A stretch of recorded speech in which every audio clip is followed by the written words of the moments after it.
તરફ નસવાડીના આંકોના ગામેથી દીપડો પાંજરે પુરાયો છે। આંકોના ગામની સીમમાં ખેતરમાં રહેતા આદિવાસી પરિવારના ખેતરમાં વાછરડી અને પાડીને ફાડી ખાતા હતા। ગરીબ આદિવાસી પરિવારના ખેતરમાં આવેલા ઘરમાંથી વાછરડી અને પાડીને ફાડી ખાતા હતા। આમ આંકોના ગામ અને આજુબાજુના ગામોના લોકોમાં દીપડાની દહેશત ફેલાઈ ગઈ હતી। ગામ લોકો રાત્રિ દરમિયાન ઘરની બહાર અને ખેતરમાં જવા પણ ડરી રહ્યા હતા। ત્યારે દીપડો પાંજરે પુરાતા ગામ લોકોએ હાશકારો અનુભવ્યો હતો। નસવાડીના પાયાકોઈ અને તિલકવાડાના 3 ગામમાં થોડા દિવસ પહેલા દીપડો સતત પશુઓનું મારણ કર્યા બાદ તે દીપડો પકડાયો નહોતો।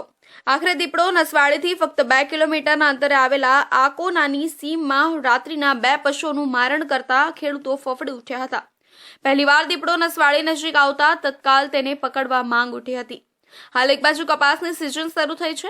મોટાભાગના ખેડૂત સવારથી લઈ સાંજ સુધી કપાસના ખેતરોમાં રહે છે। નસવાડી તાલુકામાં દીપડો પહેલીવાર આવ્યાની વાત વહેતી થઈ હતી, કારણ કે દીપડો તિલકવાડા તાલુકામાંથી નસવાડી તાલુકામાં અત્યાર સુધી એક જ વાર આવ્યો હતો।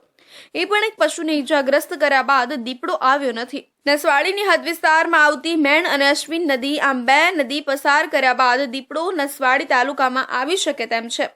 આમ થોડા દિવસ પહેલા નસવાડીના પાયાકોઈ ગામે દીપડો પહોંચ્યો હતો, પરંતુ તે ગામ તિલકવાડા તાલુકાની હદ નજીક હોવાથી આખરે દીપડાએ 8 દિવસ વીતે નસવાડી નજીકના આકોના ગામ પાસે આવી 2 પશુનું મારણ કરતા ખેડૂતોથી લઈ વન વિભાગ પણ ચિંતિત બન્યું હતું।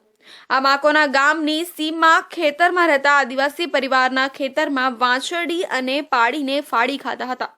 તેથી આકોનાના ગામ અને આજુબાજુના ગામોના લોકોમાં દીપડાની દહેશત ફેલાઈ ગઈ હતી અને ગામ લોકો રાત્રિ દરમિયાન ઘરની બહાર અને ખેતરમાં જવા પણ ડરી રહ્યા હતા। અંતે ઘણા પ્રયત્નો પછી નસવાડી તાલુકાના આકોના ગામેથી દીપડો પાંજરે પુરાયો હતો। આમ દીપડો પાંજરે પુરાતા ગામ લોકોએ હાશકારો અનુભવ્યો હતો। નસવાડી રેન્જમાં આજ રોજ દીપડો પાંજરે પુરાયો છે, જે છેલ્લા ઘણા દિવસથી અકોના છે, પાયાકુઈ છે જેવા વિસ્તારોમાં, ગામડાઓમાં ઘણા દિવસથી 4-5 પશુઓના મારણ કર્યા હતા, જેને પકડવા માટે છેલ્લા 10 દિવસથી અમે સતત પ્રયત્ન કરી રહ્યા હતા। અને જે આજરોજ અકોના ગામે પાંજરામાં આજે દીપડો પુરાયો હતો, જેને આજે અમે પકડી અને નસવાડી રેન્જ ખાતે લઈ આવવામાં આવેલ છે।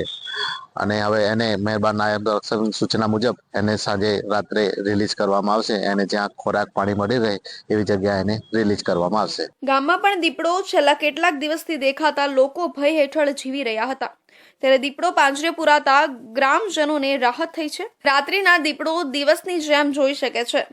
એક રાતમાં તેના શિકારની શોધમાં અંદાજિત 25 કિલોમીટર સુધીનું અંતર કાપી ફરતો હોય છે।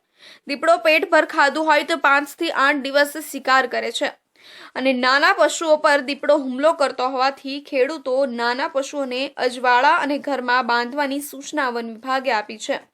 આમ ખેતરમાં એકલા પશુઓ અજવાળું ના હોય, અંધારું હોય, જેના લઈને ઘટના વધવા લાગી છે।